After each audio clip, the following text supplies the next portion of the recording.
ठीक है। अब आप लोगों ने सीख लिया कि कंटेंट राइटिंग आपने करनी कैसे है और उसको सर्च इंजन ऑप्टिमाइज किस तरह से करना है। ऑन पेज एसईओ के क्या क्या पॉइंट्स होते हैं जो आपने जहन में रखने होते हैं लिखने के दौरान। उसमें कीवर्ड्स आ जाते हैं, कीवर्ड डेंसिटी आ जाती है, पिक्चर्स को किस तरह से ऑप्टिमाइज करते हैं, कंटेंट को किस तरह से ऑप्टिमाइज करते हैं, कीवर्ड को आपने इंट्रोडक्टरी पैराग्राफ में किस तरह से यूज़ करना है, टाइटल में और सब हेडिंग्स में किस तरह से यूज़ करना है, सेकेंडरी कीवर्ड्स को किस तरह से यूज़ करना है, ये सारा कुछ आपने सीख लिया है, राइट। और आप लोगों का पोर्टफोलियो भी ऑलमोस्ट बन गया है इंशाल्लाह। जिनका नहीं बना उनका भी बन जाएगा। ओके। अब आपके पास क्या दिमाग में सोच क्या आती है कि जो मैंने सीखा है इसको मैं किस तरह से यूज करूँ? एनीवन?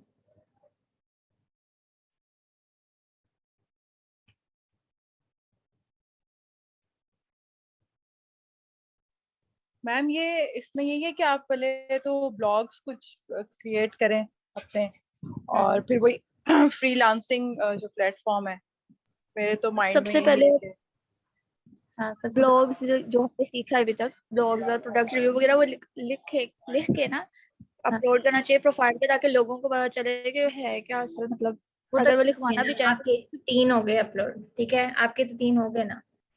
पोर्टफोलियो जी, बन गया उसके बाद? इसके बाद ताने ना, आपने 3 लिखे हैं ना अभी। जी जी पोर्टफोलियो बन गया आपका। लोगों को हाँ प्रेजेंट जी करने के लिए आपके पास काम भी है कि मैंने ऑप्टिमाइज कंटेंट लिखा हुआ है। अगर कोई आपसे जी पूछ भी ले कि आप कीवर्ड्स किस तरह से यूज करते हैं, वो भी आपको पता होगा किस तरह से यूज करते हैं। टाइटल में यूज करते हैं, सब हेडिंग में यूज करते हैं, कंटेंट के स्टार्ट में यूज करते हैं, सेकेंडरी कीवर्ड्स क्या होते हैं, हाँ प्राइमरी जी कीवर्ड्स क्या होते हैं, सब कुछ पता है आपको। ठीक है। जी जी, वो तो पता एक तो हो गया है। जी फ्रीलांसिंग। फ्रीलांसिंग प्लेटफॉर्म पे जाके आप क्लाइंट्स हंट कर सकते हैं। और दूसरा कोई और मेथड फ्रीलांसिंग के अलावा? फ्रीलांसिंग के अलावा आप बताएं। अच्छा, आप अपनी वेबसाइट खुद बना सकते हैं। अच्छा ये जिस वेबसाइट पे आप काम कर रहे थे, ये तो किसी हाँ और जी, की था। तो इस तरह की आप अपनी खुद भी बना सकते हैं ब्लॉगिंग वेबसाइट। मतलब आप लोगों वो को। हाँ, बोलो क्या बोल रही हो? वो मैं पूछ रही हूँ, वेबसाइट कैसे बनाए खुद। सब्र तो करो। अच्छा, तो जो आप लोगों का फर्स्ट स्टेप है ना, वो फ्रीलांसिंग अगर कोई करना चाह रहा है तो वो उसी से ही स्टार्ट करेगा। फेसबुक ग्रुप से जाके, लिंक्डइन पे जाके, फ्रीलांसिंग प्लेटफॉर्म पे जाके आप अपने प्रोजेक्ट्स लेंगे। ठीक है, ये तो पक्की बात है। शुरू शुरू में आप लोगों ने ऐसे ही करना है। जिनका अभी तक इरादा है 3-4 महीने तक फ्रीलांसिंग करने का, उनकी बात कर रही हूँ। मगर आप लोग कभी भी ये गलती मत कीजिएगा कि सिर्फ एक इनकम स्ट्रीम पे रिलाई करें। कि अगर आपने अपवर्क पे आपका काम सही जा रहा है या लिंक्डइन पे आपका काम सही जा रहा है, आपको प्रोजेक्ट्स मिल रहे हैं, ये बेशक कोई आउटसोर्स करके दे रहा है आपको या डायरेक्ट आपके जो कंपनीज के फाउंडर्स या एचआरस हैं वो आपसे कांटेक्ट करके आपसे लिखवा रहे हैं, ऑप्टिमाइज कंटेंट लिखवा रहे हैं, क्योंकि ऑब्वियसली थाउजेंड्स ऑफ वेबसाइट्स हैं। और जो वेबसाइट्स के ऑनर हैं वो नहीं लिखते सारे के सारे जो ब्लॉग्स होते हैं, वो राइटर्स को हायर करते हैं। ठीक है। अब वो फुल टाइम जॉब के लिए भी हायर कर सकते हैं, पार्ट टाइम जॉब के लिए भी हायर कर सकते हैं अपनी वेबसाइट्स के लिए। ठीक है, इसलिए आपको ये पीछे डैशबोर्ड की भी एक्सेस मैंने इसलिए दी है ताकि आप लोगों को पता हो कि वर्डप्रेस के पीछे भी किस तरह से काम होता है। ठीक है, अगर आपको कोई लिखने के लिए दे दे कि हमारा ये इतने वर्ड्स का ब्लॉग पोस्ट लिखना है, आपने ऑप्टिमाइज्ड हो, आप हमारी वेबसाइट चेक कर लेंगे बाकी किस तरह से लिखे हुए हैं, उसके मुताबिक फिर आपने फीचर्ड इमेज भी डिज़ाइन करनी है, तो सारा कुछ। ठीक है। फॉर एग्जांपल अगर आपको सिर्फ कोई लिखने के लिए दे देते हैं ना, आप उसको थोड़ी सी और सर्विस प्रोवाइड कर सकते हैं कि मैं आपको कैनवा से एक इन्फोग्राफिक या एक फीचर्ड इमेज डिज़ाइन करके दे देती हूँ बोनस में। ठीक है, ऐसा होता है क्योंकि ऑब्वियसली जब आप प्रोफेशनल लाइफ में जा रहे होते हैं ना, तो थोड़ा सा अपने आप को प्रेजेंट करने के लिए ना खुद बताना पड़ता है कि मुझे ये भी आता है। मतलब ऐसे नहीं उछल उछल के कि मुझे ये भी आता है, ये भी आता है, ये भी आता है, ये भी आता है, लेकिन आपको पता आना चाहिए कि क्लाइंट से बात किस तरह से करनी है, सॉफ्ट स्किल्स पे काम करना आना चाहिए। और सॉफ्ट स्किल्स पे काम करने के लिए मैं क्यों इतना फोर्स करती हूँ कि आप लोग लिंक्डइन यूज किया करें। ठीक है।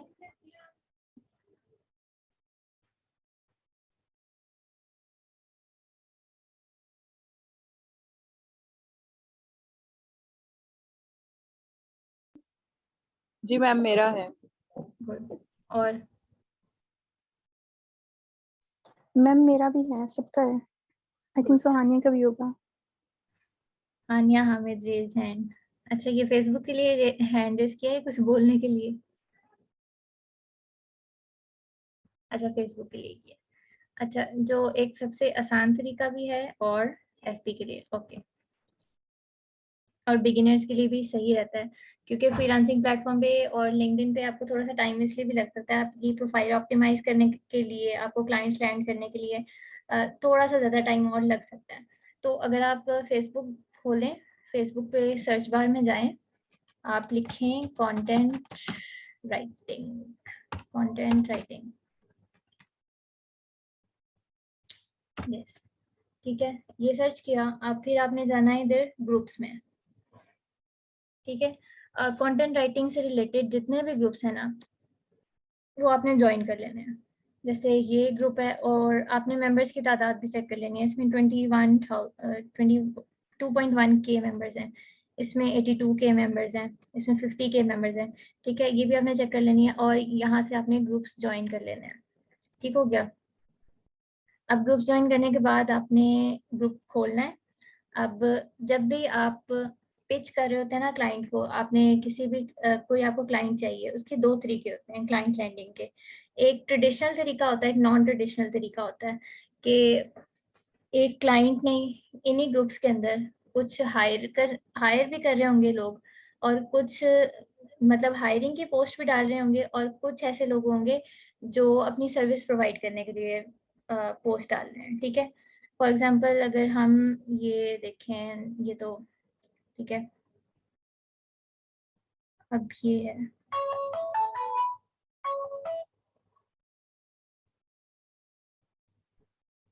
ये तो इंट्रोडक्टरी पोस्ट है, I am looking for content writing work. आपने इस तरह की पोस्ट बिल्कुल भी नहीं करनी फेसबुक के ग्रुप्स में, ठीक है। I am looking for content writing work, ऐसे नहीं होता।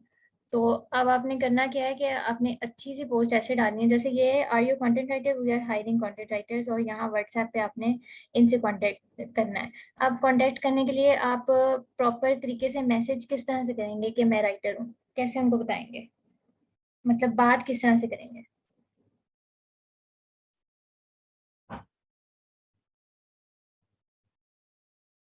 मैम बोल कर बताएंगे कि हम लिख नहीं, के मैसेज बोल के लिखेंगे उनको ना, बताएंगे, एक कन्विंस करेंगे। प्रॉपर टेम्पलेट होगा मैसेज का।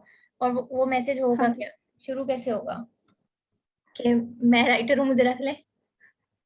नहीं नहीं मैम, वो ऑफिशियल जो बनाते हैं, आई थिंक सो, पता नहीं वो कैसे बनता है, कि कोई भी मैसेज आता है वो डायरेक्ट उनको मैसेज चला जाता है, ऑफिशियल बना होता है।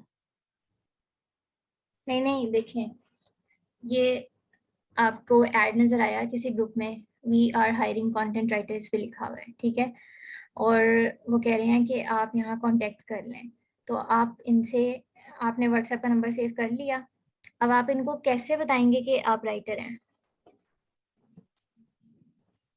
मैम जो हमने जो पोस्ट लिखी है उनके लिंक्स वगैरह शेयर करेंगे, जो सैंपल्स हैं वो शेयर करेंगे। डायरेक्ट? आपको इंट्रोड्यूस नहीं, पहले अपना इंट्रोडक्शन देंगे ब्रीफ, फिर वो मेरा ख्याल है, क्योंकि मैंने एक दो दफा किया था तो वो सैंपल्स मांग रहे थे, उस वक्त तो मेरे पास थे नहीं।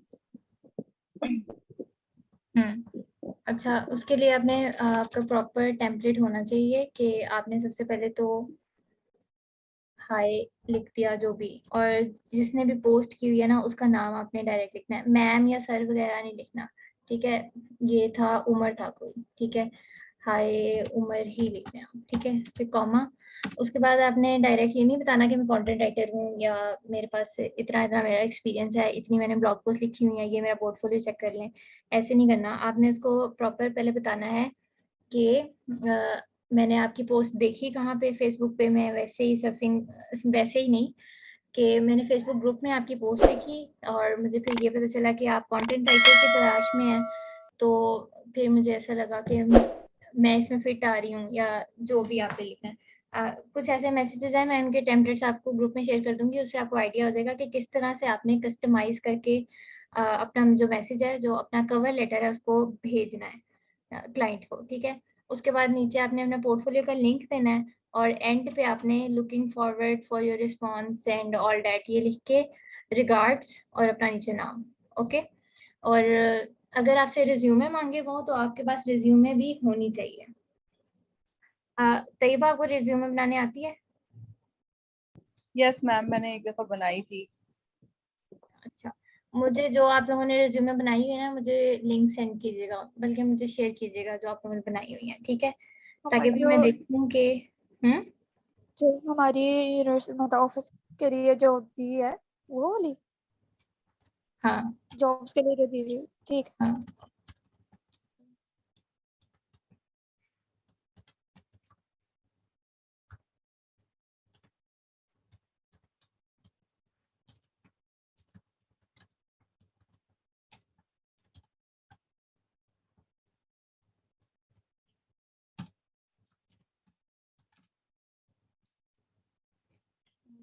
देखते हैं। अच्छा, अब काफ़ी सारी इसमें टर्मिनोलॉजीज यूज़ होती हैं, आपको पता होना चाहिए कि सारी। अगर आपको कोई कहे कि बेटा आपने करना है कहीं, तो उसका मतलब क्या होता है? प्रपोजल सेंड करना है, कवर लेटर सेंड करना है, या आपने उनको एक और टर्मिनोलॉजी मेरे जहन में आई थी, निकल गई अब। चलें, प्रपोजल, कवर लेटर और बेट, इसका मतलब क्या होता है? यस, कोट कहते हैं उसे, कोट। ये तीनों एक ही चीज़ होती हैं, ठीक है? कवर लेटर, बिड, प्रपोजल और कोट, ये एक ही चीज़ के चार नाम हैं, ठीक है? तो प्रपोजल कहते हैं, प्रपोजल या कवर लेटर अपवर्क में जब यूज़ करते हैं ना, तो अपवर्क में इनका नाम होता है कवर लेटर या प्रपोजल्स। कि आप अपना प्रपोजल सेंड करें या अपना कवर लेटर सेंड करें, इसका मतलब वही मैसेज होगा कि आपने किसी की एड देखा, चाहे वो अपवर्क पे देखा, चाहे फेसबुक पे देखा, चाहे लिंक्डइन पे देखा, और आपको लग रहा है कि आपको यहाँ अप्लाई करना चाहिए, तो उसके लिए आप प्रॉपर एक कवर लेटर या बिड या प्रपोजल या उसको कोट भेजते हैं, उसको मैसेज करते हैं कस्टमाइज करके। उसमें पहले तो सलाम दुआ जो भी आपने करनी है, उसके बाद फिर आपने बताना है कि आपने उसकी ऐड देखी कहाँ पे है, फिर आपने अपना एक्सपीरियंस बताना है। क्योंकि अब अगर आप किसी एक बंदे को भेज रहे हैं ना कवर लेटर, या उसके पोस्ट पे जाके बिड कर रहे हैं, तो उसको ऑलरेडी 100 या 150 पहले से ही मैसेजेस आए होंगे, ठीक है?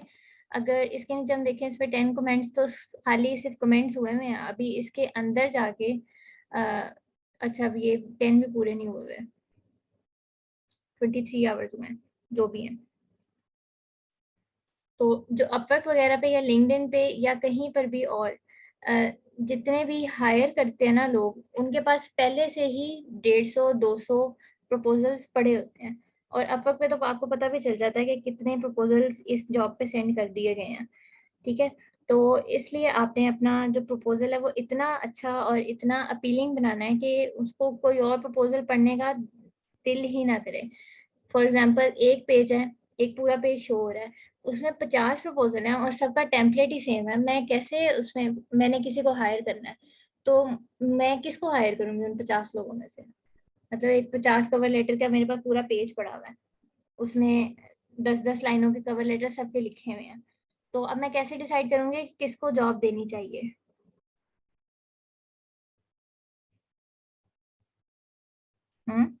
कुछ यूनिक होगा मैम, जो यूनिक होगा, और यूनिक में अपीलिंग क्या चीज होगा। है? अच्छा, क्या चीज आपके प्रपोजल को यूनिक बनाती है?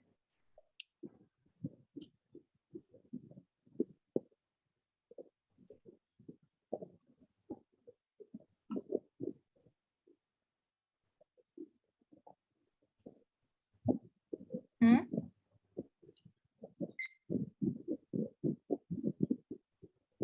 मैम जैसे आपने बताया है कि वो उसका कवर लेटर और ये सब चीजें, मतलब आप उसको अपीलिंग स्टाइल में लिखें और थोड़ा सा, ताकि वो मतलब जो देखे उसको एकदम अट्रैक्ट करे वो। यस। उसमें मतलब आपकी टेम्पलेट जो कैनवा टूल से आपने बताया, वो उस टाइप की कोई यूज की जाए, एप्लीकेशन वगैरह। यस, उसके कीवर्ड ऐसे यूज किए जाएं जो कि बिल्कुल उसके अंदर यूज हुए हुए हैं, जो जॉब पोस्ट है आपकी उसके अंदर यूज हुए हुए हैं, ठीक है? तो ये जब हम रिज्यूमे राइटिंग का अलग से सेशन करेंगे, उसमें मैं आपको बताऊंगी कि आपने रिज्यूमे कैसे लिखनी है और कवर लेटर के अंदर किस तरह से अपने कीवर्ड्स को यूज करना है। अच्छा, अब जैसे कि अब ये है एक और तरीका। एक तो ये था ना कि किसी क्लाइंट ने या जो भी हायर कर रहा है उसने पोस्ट डाली हुई है और आपने उस पोस्ट के रिस्पॉन्स में अप्लाई करना है उसको, ठीक है। फिर इस तरह के पोस्ट भी होते हैं कि I am a content writer with an experience of more than 3 years based on the expertise I gain in the past 3 years, I am proficient in formatting and refreshing. ये सारा कुछ जो आपकी एक्सपर्टीज है वो आपने लिख के इस तरह से नहीं लिखनी, इस तरह आपको कभी भी कोई रिस्पॉन्स नहीं आएगा कि अपना व्हाट्सएप नंबर डाल के ये सारा कुछ इतना बल्कि बल्कि सा लग रहा है, पढ़ा भी नहीं जा रहा, ठीक है। तो वही वाला तरीका आपने वही यूज करना है कि शॉर्ट सेंटेंसेस हो, पॉइंट्स आपने ज्यादा से ज्यादा यूज करने हैं और बुलेट पॉइंट्स में अगर आप ये लिखे ना, ये जो इसने सारा कुछ लिखा हुआ है including marketing, business management, accounting, finance, English literature, ये सारे अगर पॉइंट्स में बना के लिख दिए जाएं तो ज्यादा रीडर को अट्रैक्ट करेंगे, ठीक है। तो ये बहुत ज़्यादा मैटर करता है आपकी प्रेजेंटेशन स्किल, ना सिर्फ लिखने में, ना सिर्फ आपके पोर्टफोलियो में, बल्कि आपके पिचिंग, जब भी आप क्लाइंट को पिच कर रहे होंगे या उसको मैसेज कर रहे होंगे, बिड कर रहे होंगे या प्रपोजल सेंड कर रहे होंगे, तो बहुत ज़रूरी है कि वहाँ पर भी आप ये वाले सारे रूल्स जो मैंने पहले क्लास में बात की थी ना कि रीडर साइकोलॉजी, ठीक है। अब यहाँ पर भी वही आ जाता है लेकिन उसको मार्केटिंग साइकोलॉजी कहते हैं, ठीक है। कि अगर आपने कोई चीज़ प्रेजेंट करनी है, आपने कोई चीज़ मार्केट करनी है, क्योंकि आपका कंटेंट है, आपने कंटेंट की मार्केटिंग करनी है, आपने कोई कंटेंट लिख लिया है, अब उसकी आपने मार्केटिंग करनी है, ठीक है। उसके लिए भी आपको उन्हीं चीज़ों का ध्यान रखना पड़ेगा कि आपने किस पॉइंट पे जाके रीडर की या उस क्लाइंट की नस को जाके पकड़ना है कि वो कहे कि बस नहीं, इसी को ही हायर करना है और किसी को हायर नहीं करना, ठीक है। उसके लिए आपकी सॉफ्ट स्किल्स का नाम मैं बार बार इसलिए ले रही हूँ ताकि आपको पता हो कि सॉफ्ट स्किल्स पे काम करना कितना ज़रूरी है। हार्ड स्किल्स चाहे जितनी मर्जी आपके पास हो, अगर आप सॉफ्ट स्किल्स में मार खा रहे हैं तो फिर आपको मुश्किल हो सकती है। जैसे मैम ये देखिए, मैं यही सॉफ्ट पूछने स्किल्स में लगी क्या आ रहा है? मैं यही पूछने लगी हूँ, सॉफ्ट स्किल में क्या क्या आता है, जरा पॉइंट आउट करें। तैयबा, हान्या। मैम कम्युनिकेशन स्किल, अच्छा, कम्युनिकेशन स्किल और प्रेजेंटेशन में प्रेजेंटेशन और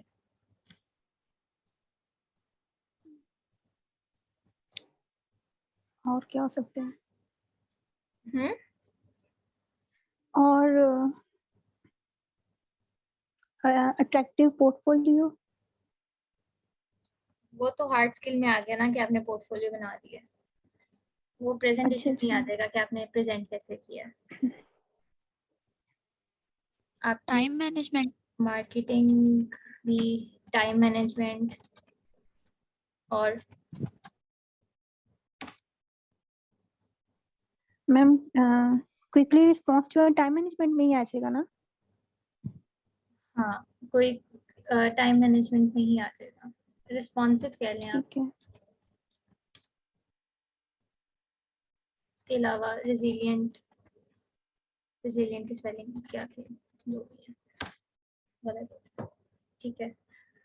और बस इतनी बहुत है, जो मोटी मोटी चीज़ें हैं वो आपको जहन में रखनी पड़ेंगी, ओके।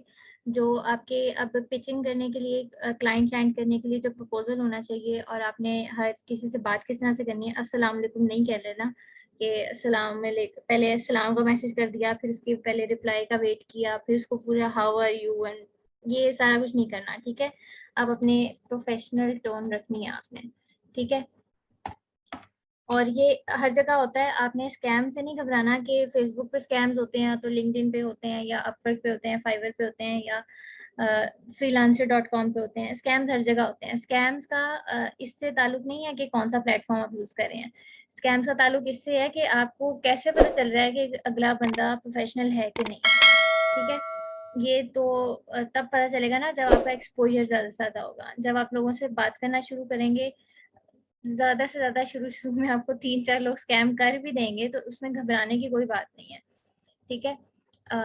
और उससे फिर आपको ये पता चल जाएगा, आपको किसी से भी पहली बात करने में जो पहला डायलॉग होगा ना, उसी से पता चल जाएगा कि ये बंदा प्रोफेशनल है या स्कैमर है। ठीक है, बस इतनी सी बात है। और ये वाली स्किल्स जो स्कैमर्स को पहचानने वाली हैं, ये भी स्किल्स सॉफ्ट स्किल्स में आती हैं। ठीक है, स्कैमर आइडेंटिफिकेशन लिख देती हूँ।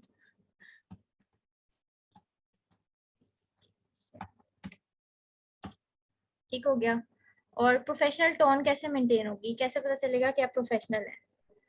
बेशक आपका, मैंने आपको पहले आपको बताया है कि पता नहीं, शायद नहीं बताया, कि आपने किसी को भी ये जाके नहीं बताना कि मैं बिल्कुल न्यू हूँ इस फील्ड में और मुझे मेरा इतना एक्सपीरियंस नहीं है, या मेरे 2 महीने का कोर्स लिया था तो, और वो भी उसको भी अभी 1 महीना भी नहीं हुआ। तो ये बातें आपने किसी को नहीं बतानी प्रोफेशनल प्लेटफॉर्म पे जाके कि मेरी जर्नी ये रही है। ठीक है, आपकी टोन ऐसी होनी चाहिए कि किसी को पता भी ना चले कि आपको कितना अरसा हुआ है इस फील्ड में आए हुए। पता चलना चाहिए कि काफ़ी अरसा हो गया है। मतलब अगर कोई आपसे ये पूछे कि आपका एक्सपीरियंस कितना है, तो आपको किसी को बताने की ज़रूरत ही ना पड़े कि 3-4 महीने का है कि नहीं है। आपका पोर्टफोलियो बताएगा कि आपका एक्सपीरियंस कितना लग रहा है। ठीक है, और उसके लिए आपको कोई डेज़ काउंट करने की ज़रूरत नहीं है कि इतने दिनों का या इतने महीनों का या इतने सालों का एक्सपीरियंस है। वो आपको बताने की ज़रूरत नहीं है। ठीक है, मतलब मुझे ये लगता है कि नहीं बताने की ज़रूरत। ओके, तो अभी तक क्या समझ आई है? तैयबा ज़रा कंक्लूड करते हैं, ताकि फिर हम अभी कंटेंट मार्केटिंग को ही इसी अगले वीक और उससे अगले वीक लेके चलेंगे टेम्पलेट्स। जी मैम, यही समझ आइए कि एक तो आपका कवर लेटर या जो भी आप कोट करेंगे वो बहुत अट्रैक्टिव होना चाहिए, यूनिक होना चाहिए, और सॉफ्ट स्किल पे बहुत ज्यादा काम करने की जरूरत है। और मतलब आपके कम्युनिकेशन स्किल, प्रेजेंटेशन, मतलब कोई भी ये जज ना कर सके कि आप बिगनर हैं। मतलब आपको आपका पोर्टफोलियो ये शो करे कि आप एक्सपीरियंस्ड हैं। मतलब ये इस चीज पे आपको काम करने की जरूरत है कि सॉफ्ट स्किल्स पे स्पेशली। और उसको मतलब अपना किस तरह से कम्युनिकेट किस तरह से करना है, किस तरह से वो कवर लेटर बनाना है कि आपका मतलब जो क्लाइंट है वो अट्रैक्ट हो इस चीज से। यस, और ये सारी चीज़ें मेरे बताने से नहीं आएंगी। ये सारी चीज़ें जो सॉफ्ट स्किल्स होती हैं वो कभी भी कोई और नहीं बिल्ड कराता। वो आपकी अपनी प्रैक्टिस के थ्रू आती हैं। इवन हार्ड स्किल्स भी, जो भी राइटिंग की स्किल्स हैं, बेशक मैंने आपको बताई है, आपको गाइड किया है कि किस तरह से इसको लेके चलना है, मगर जब तक आपने खुद प्रैक्टिस नहीं किया तब तक आपको नहीं आई। ठीक है, तो सॉफ्ट स्किल्स पे भी आपने खुद काम करना है। जब तक आप अपने आप को खुद चैलेंज नहीं देंगे कि ये मैंने काम करना ही करना है और टाइम बाउंड हो के करना है। ठीक है, और उसके लिए प्रॉपर आपने मेजरमेंट लेनी है कि इतने टाइम में इतना काम हुआ है, इतने क्लाइंट्स से मैंने आज बात की है। बेशक आप इस नीयत से ना करें कि मुझे यहाँ से प्रोजेक्ट मिलेगा।